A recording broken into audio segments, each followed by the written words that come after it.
Welcome to the Journey to Wellness podcast, sponsored by the Essential Wellness Society and Healing Wheel Holistic. I'm Melissa Stonehill-Caiyem, and I will be your host. With over 40 years' experience in the health and fitness industry, I am ready to dive in to some of the most conflicting topics we have regards to health today. Let's go.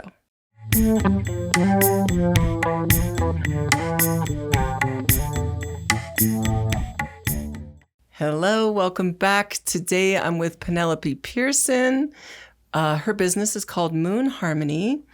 And Penelope is a yoga teacher, a meditation guide, a nurse, and a Reiki Master. Welcome today. How are you doing? I'm doing well. Thank you very much. Good. So tell me a little bit about the name Moon Harmony. Moon Harmony was actually an idea. It takes some time to like name your business, but when you have to think what the meaning is. So Moon for me has a lot of things to do with cycles and has a feminine vibe to it, the Yin vibe. And I teach Yin, so that's a little bit of that. And Harmony is more linked to harmony in general in life, like finding balance, finding your rhythm with the cycles that is in life. Life goes up and down, and I thought that clinged with the message I would like to give to people when they read the name.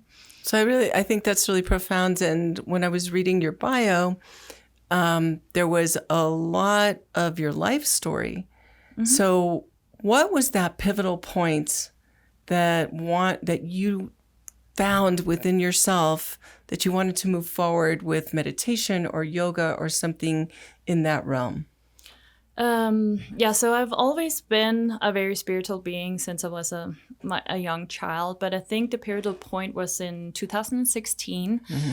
It is also stated on my webpage where I lost my boyfriend. He died.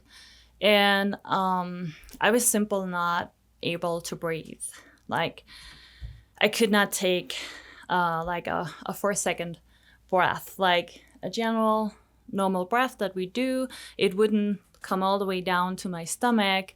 And I was laying in bed and I was not able to do much after losing somebody you love. So that was the grief. That was the grief. Mm-hmm. Yes. That was like one of probably the hardest point of my life. And how long did that last for?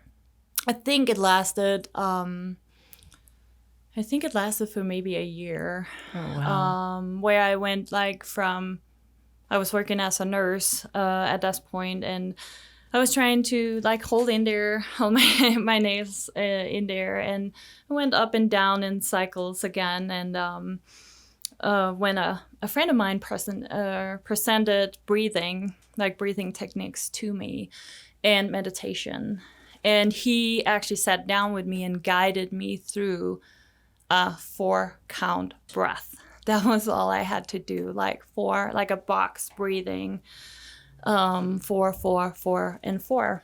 And that was all I was able to do for a couple of maybe weeks. Then I moved into a higher count. And when I was able to catch my breath and practice the meditations with him, I was like, aha, this is really helping. So it's fascinating because you said 2016. Now, yes. Was this in Denmark? Yes, I was living in Denmark at that point. I was working as a nurse.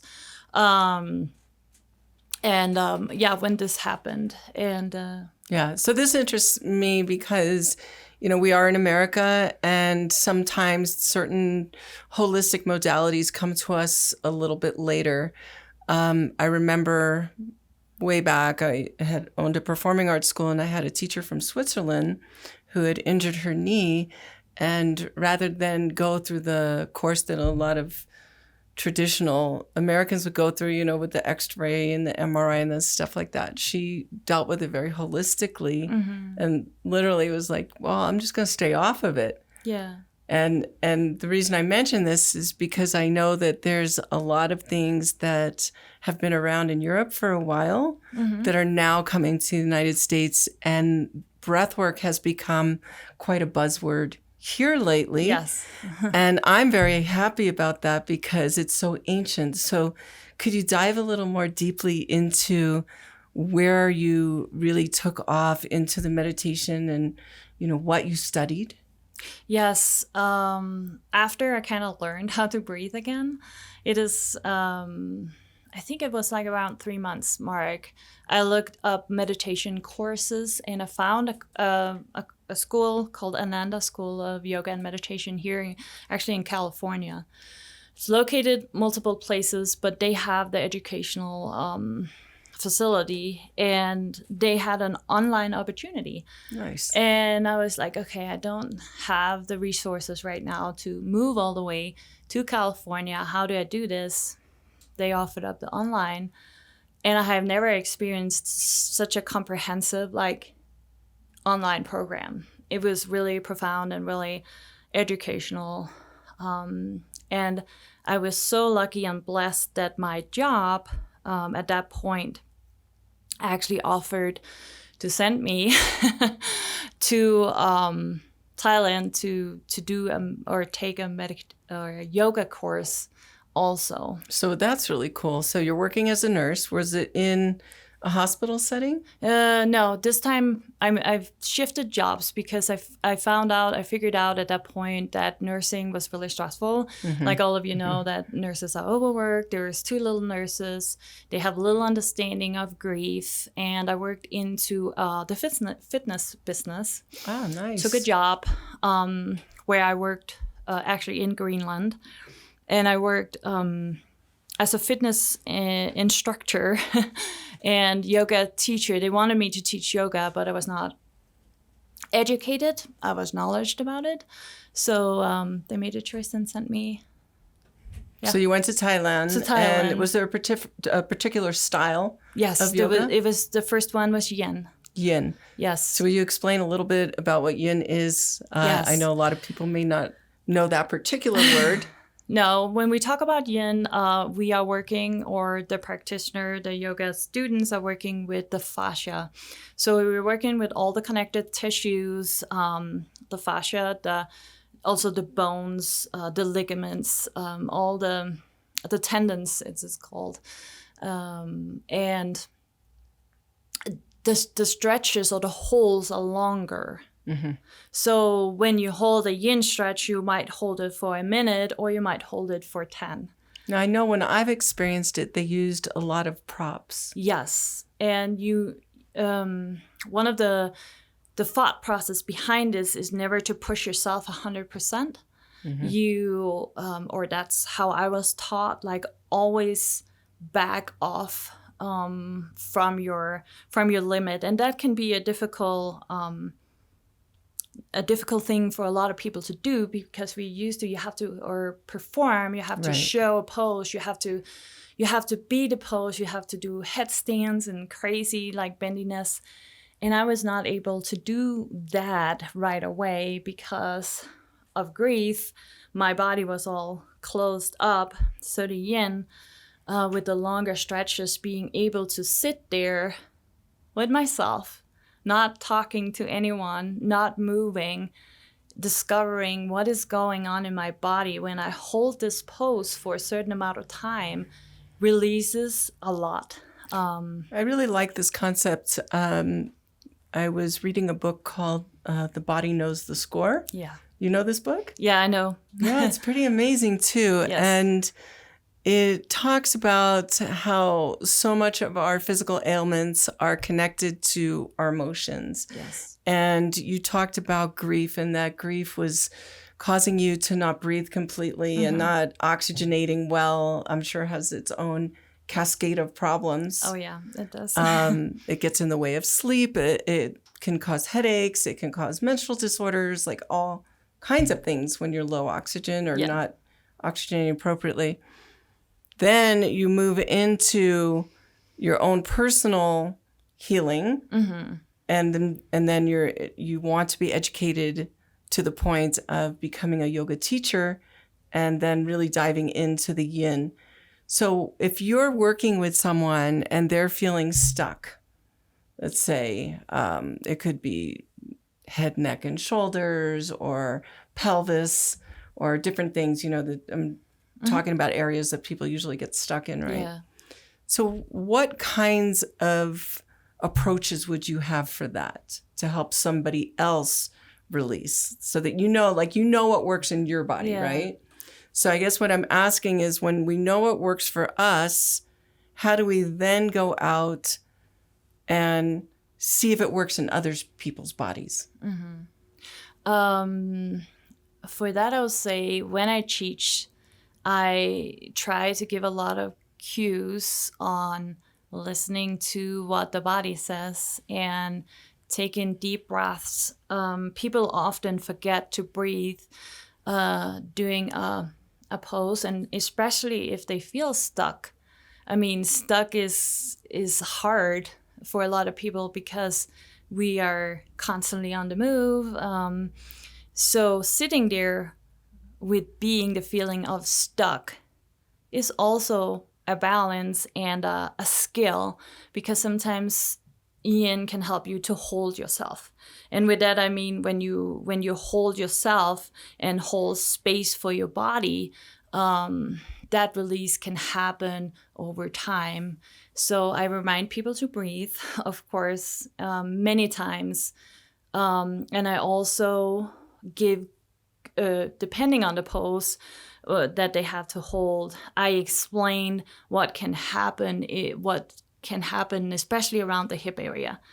Because we hold so much emotion, right, so many feelings, so many things are stuck right there.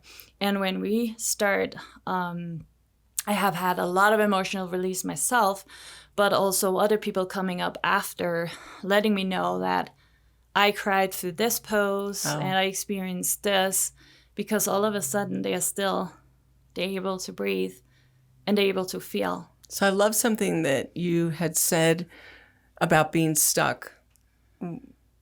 What I heard was that instead of when we're stuck trying to move out of it, it's okay, so be stuck. Mm-hmm. Hold space for this feeling of being stuck. And in that holding space of this feeling of being stuck, you're actually giving yourself room to release. Yes. I love that. And it's great, because the thing about, I've talked to people and they're like, oh my gosh, I'm so busy. I don't have time to make a phone call, or I don't have time to do anything. I don't have time to work out. I don't have time to cook for myself. I don't have time for this. And then the world gives us scenarios like, this person will stop every day at Starbucks and get a coffee, and there's a line. Now there's a 20-minute Starbucks line, but they have time to be in that 20-minute line, but they're on their phone. So they're not even embracing the fact that they were just given a pause. Yeah. Right? It's like you're in line, and instead of thinking okay, now I'm going to go check this email and I'm going to go check this thing. Being there, what seems like a waste of your time can then become precious time. Yes. And I'm relating that to I know my own thoughts when I've done Yin, and I'm like, oh my gosh, I'm in this position and this doesn't feel good, and how many times do I have to breathe to not feel this tightness in my hips? Just hips, like you said. Yeah. And what you're saying now is, don't go there. Just be neutral. Yeah. Right? Wow. That's a good one. Yeah. I mean, it makes life a lot easier if you can take the little breaks that either a red light or Starbucks get you, but also the little breaks in Yin. No, I think that's a real gift, taking the breaks. Yeah. And here, what I love about being stuck at a red light here, especially if you're facing west, oh my gosh, we can look at the peak. Yeah. We can look at the mountains. It's just so pretty. Yes. Right? It's not like a bad thing. No.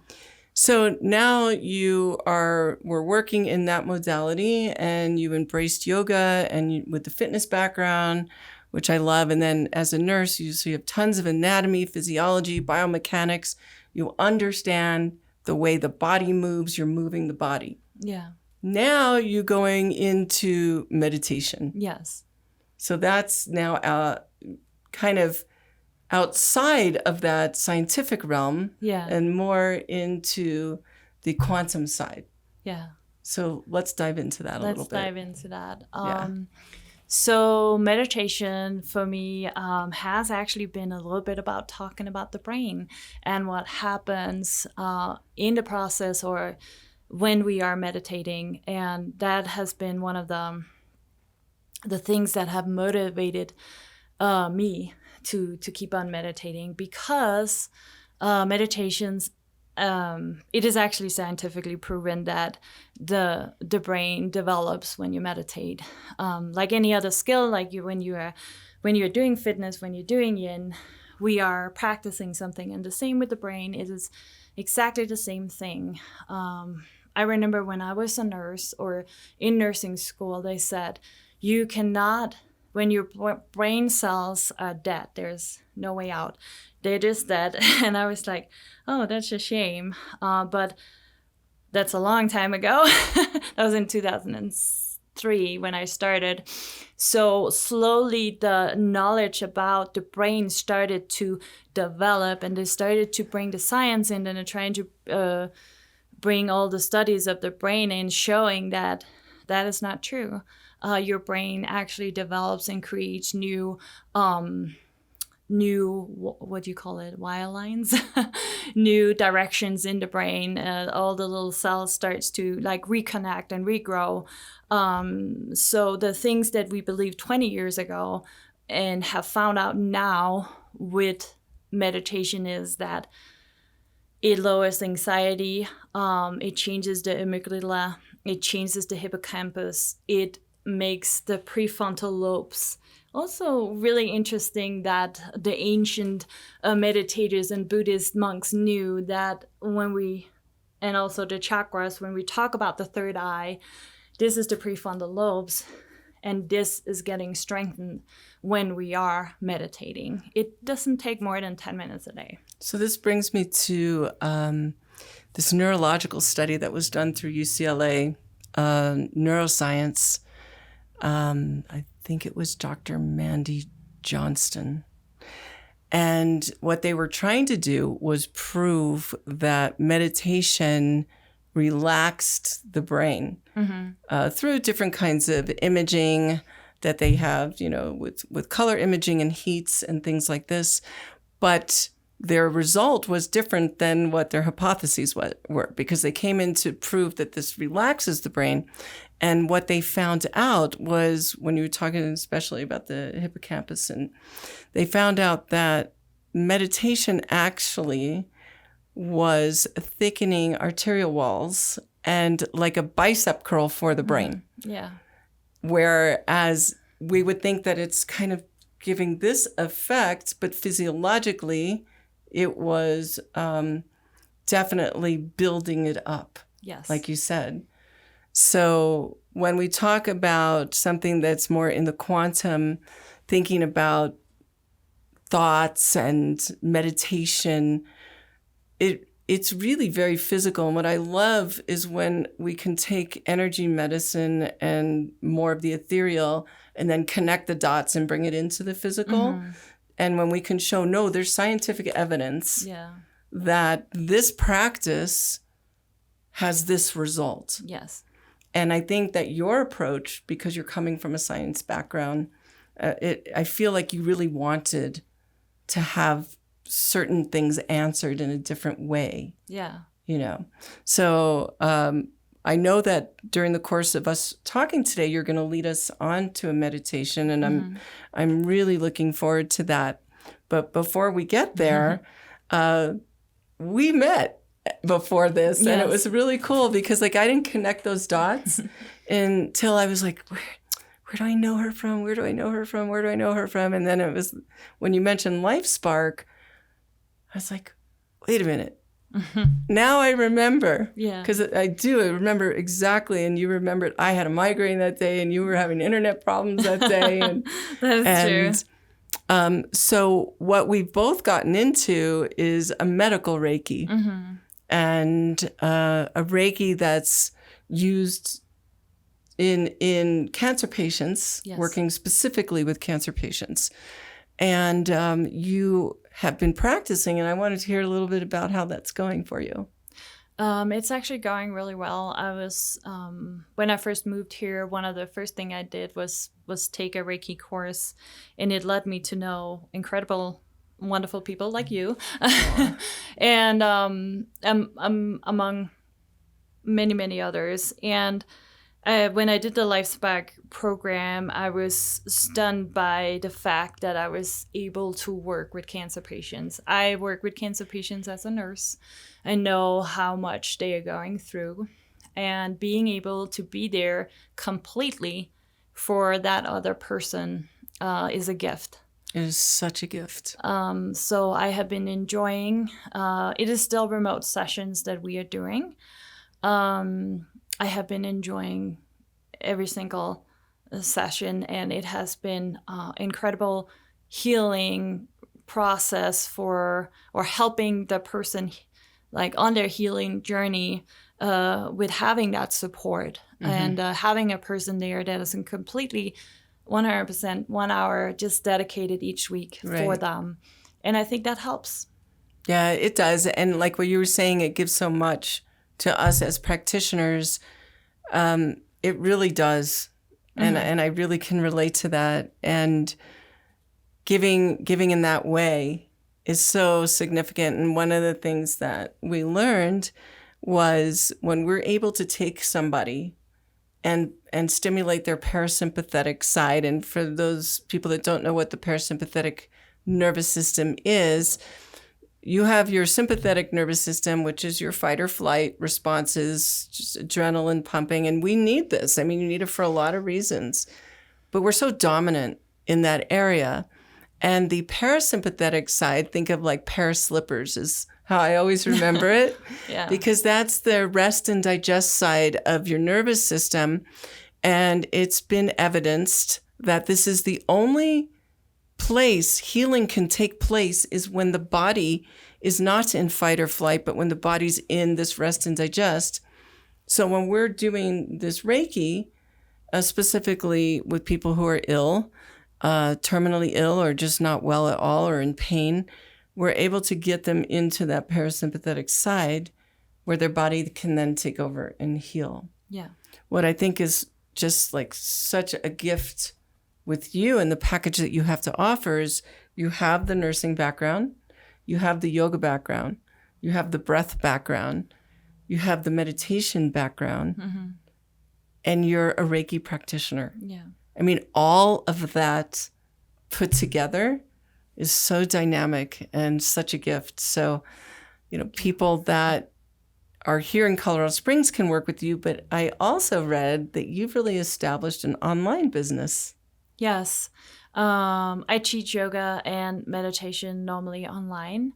During COVID, this was made possible, and I was a little hesitant to start with because yoga practitioners have been a lot like Reiki also, like we have to do it like in person, and all the bigger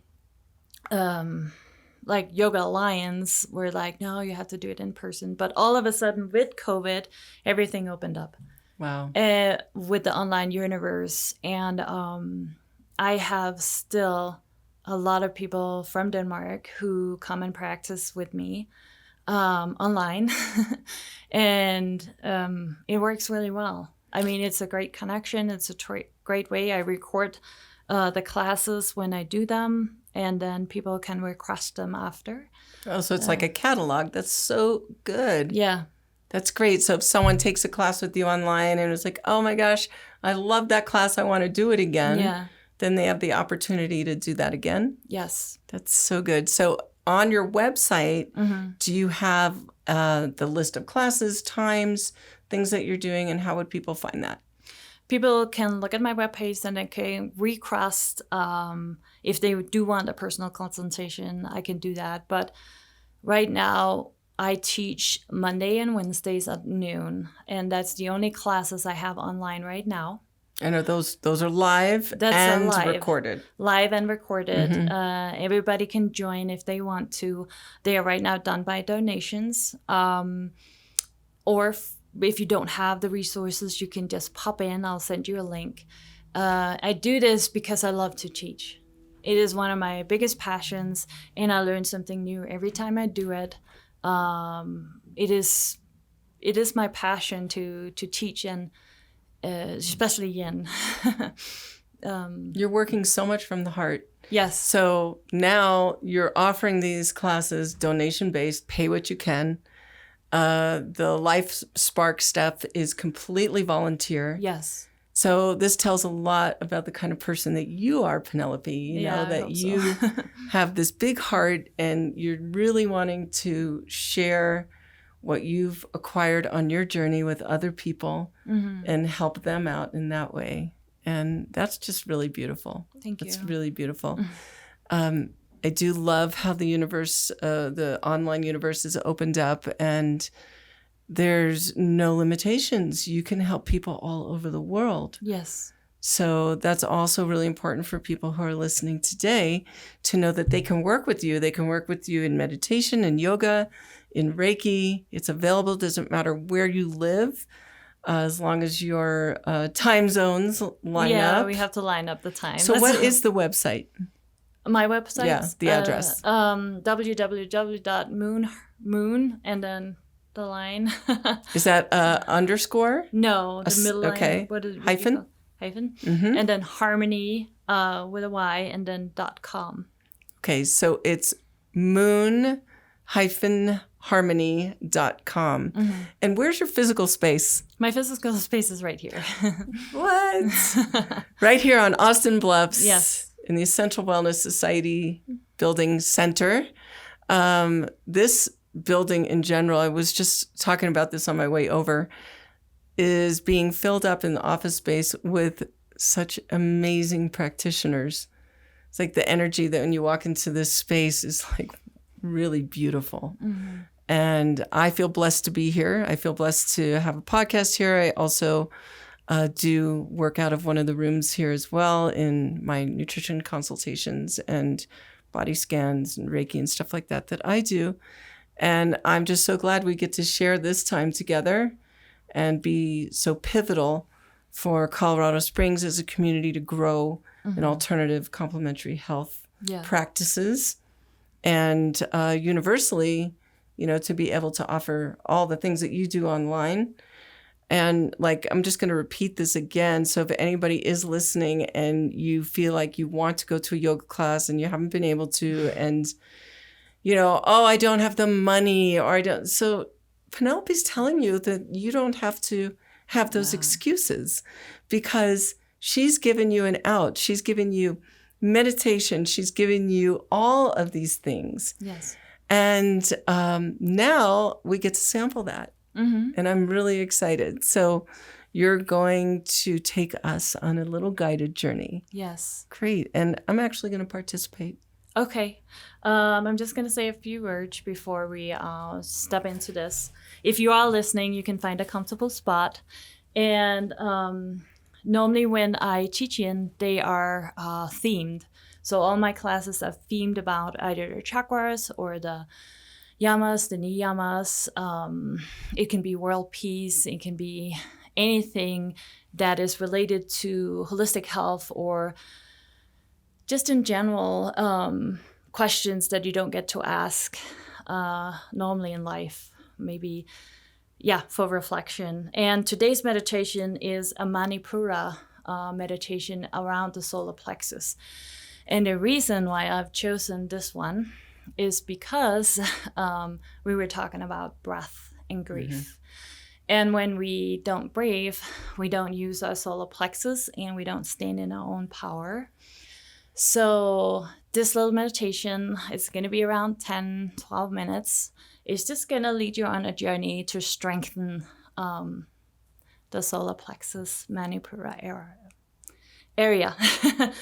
Good. Are you ready? I'm ready. You're ready.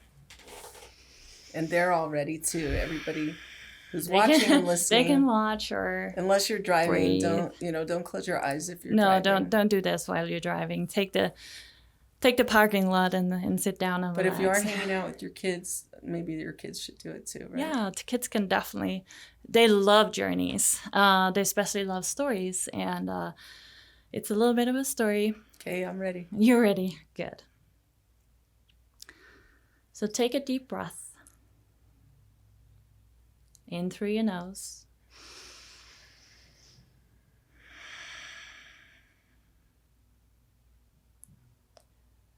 And you can just listen quietly to the surrounding sounds, to your inner voice, your inner thoughts.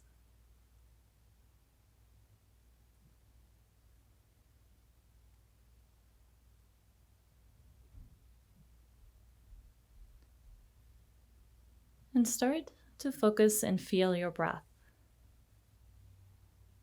the way it feels when it enters your nose.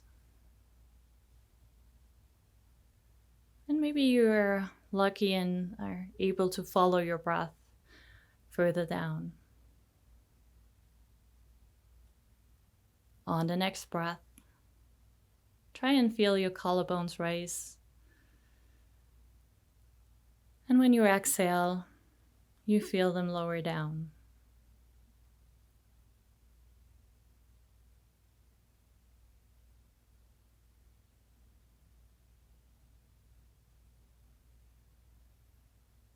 On the next inhale, you again feel the collarbone raise, and then the chest. And when you exhale, you feel your chest lower, and your collarbone lowers too. And maybe now you feel like you have to shift a little bit the way you sit.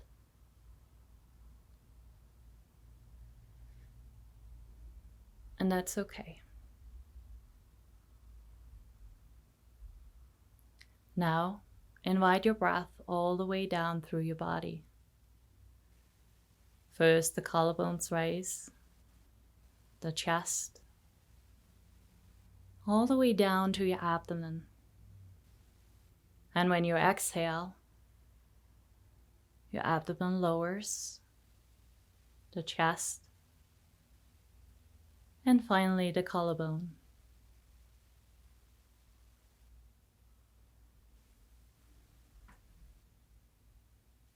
And you can continue this breath during the meditation,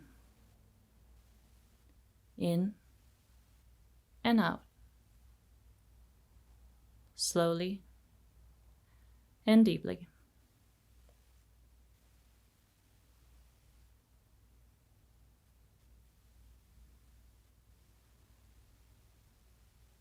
And we're going to move the awareness down towards the area around your abdomen now. And you can take a moment right now to find a time in your life where you felt in control and secure, filled with strength, filled with life and power.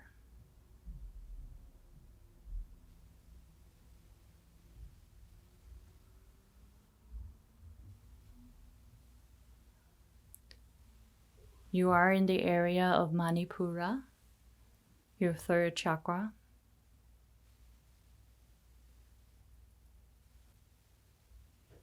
It's seated around just above your navel area, and every time you breathe all the way down to your belly, this is the area that we touch. It has a beautiful golden sunny light.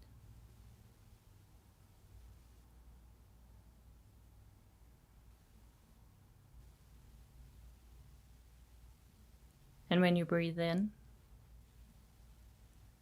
take that moment in your life where you felt control and place it there one more time.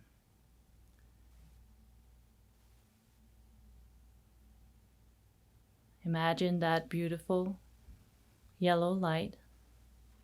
It fills you with willpower. It fills you with love.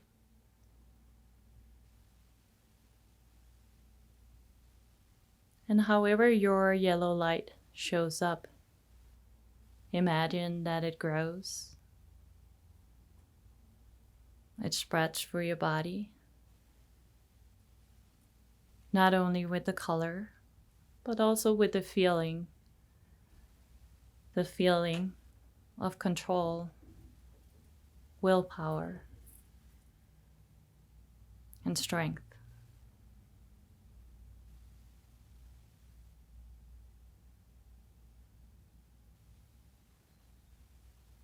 And every time you exhale, this yellow light softens your ego.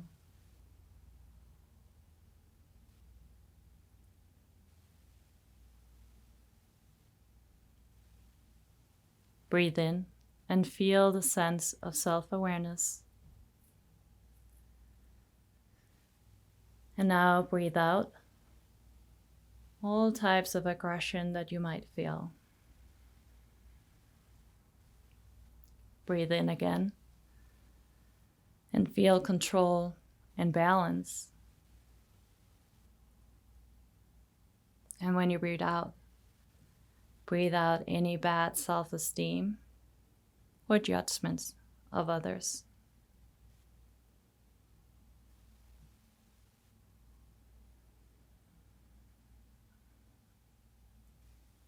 You can watch the yellow light grow and expand.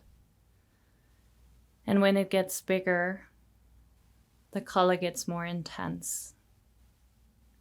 It surrounds your whole body, and it fills every single cell, every fiber, with a golden glow.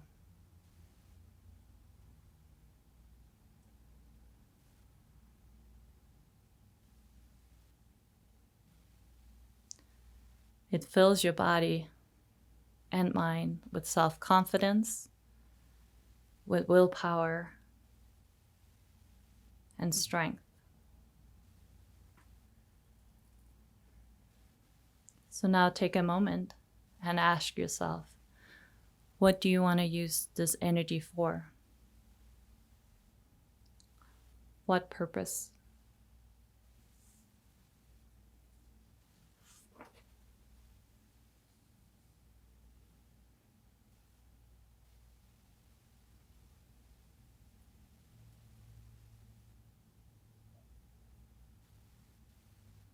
And when you have found your purpose, you can feel your strength and your confidence grow.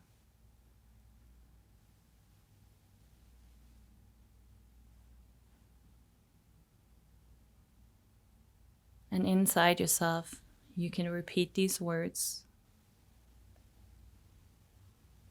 I am comfortable with my own strength.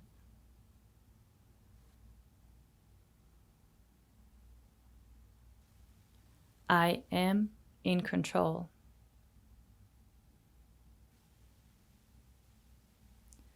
I am proud of myself. And I deserve the life that I dreamed of.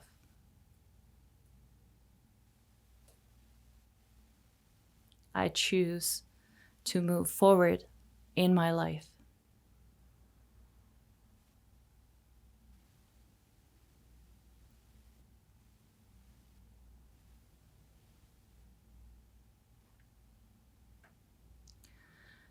And feel if there is feelings or sensations in your body when you say these sentences to yourself. What happens?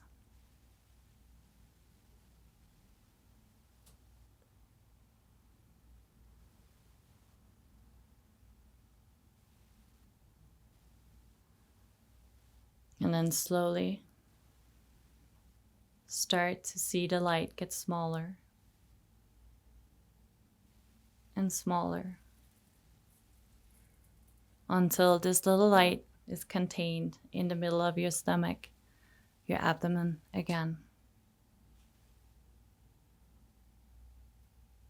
And bring your awareness back to your breath.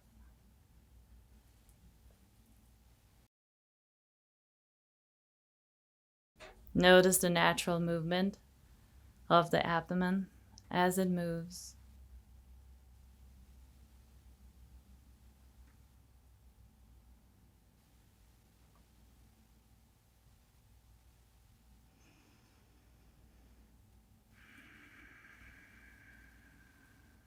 Feel your body again.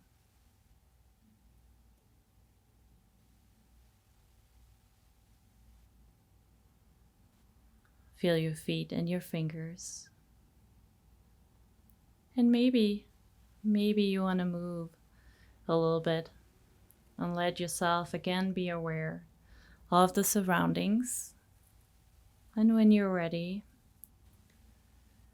open your eyes again, remembering that you are powerful without limits. Namaste. Namaste. That's really beautiful. Really beautiful. This would be such like a great lunchtime break for people, you know, like, so you can replay this podcast and actually do that every day at lunch. Just do like a 10-minute thing. You can find you at moonharmony.com and at the Center for Essential Wellness in Colorado Springs. What suite number? Oh, is it 204? You have 204. And this podcast is on YouTube and Spotify and essentialwellnesssociety.com, as well as Center for Essential Wellness, sponsored and supported by Healing Wheel Holistic, healingwheelholistic.com, and you can find us on Facebook. Thank you so much for being here. Thank you for having me. I appreciate it. It was great.